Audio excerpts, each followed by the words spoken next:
Another crucial aspect of reading files. So from here, we are always talking about situations that you're probably going to find in your daily work. So let's figure out what kind of information we retrieve from this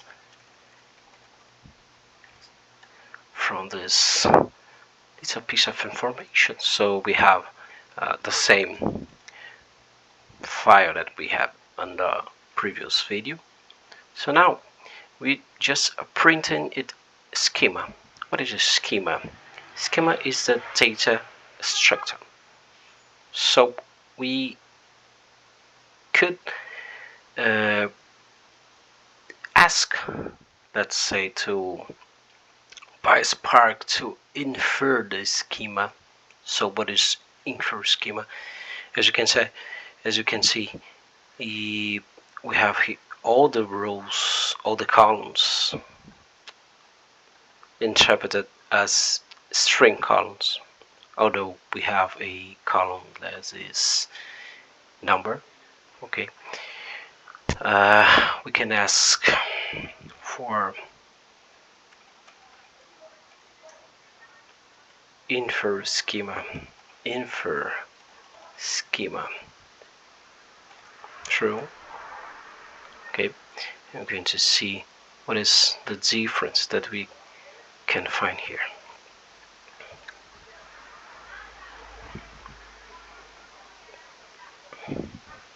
Okay, when you ask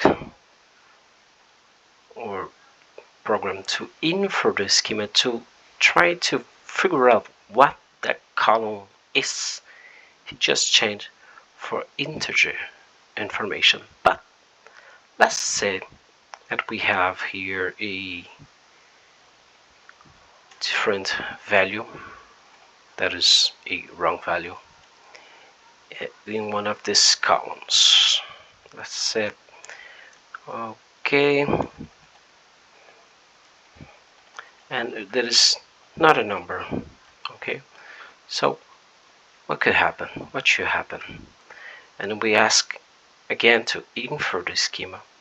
Okay, so the schema wouldn't return the right schema because I have a string in that column that is not fit in the integer type. Okay, so and came along the information of schema. There's more than one to use to create a schema. This is one of them. Okay, so we pass the name of the column and its native type. That is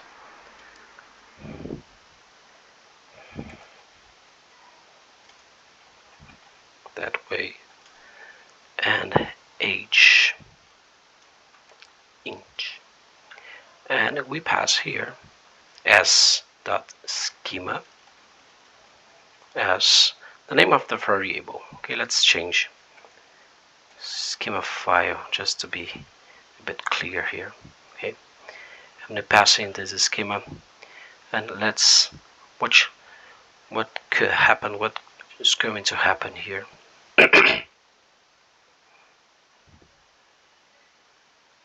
So you got a known value because it's not a integer. Okay, avoid using infer schema. This is something that could brings you bad results, could lead you to errors, and could overload your process. If you have a small number of rows, chunk of data, it's okay, but it's not a good practice to infer schemas. You have always to use schemas. Okay, there's a different way to create schemas, and you're going to deal with it later on when we need to create a nested fields. But from CSV, talking about CSV, it's all for now. We're going to the next type of files. See you next.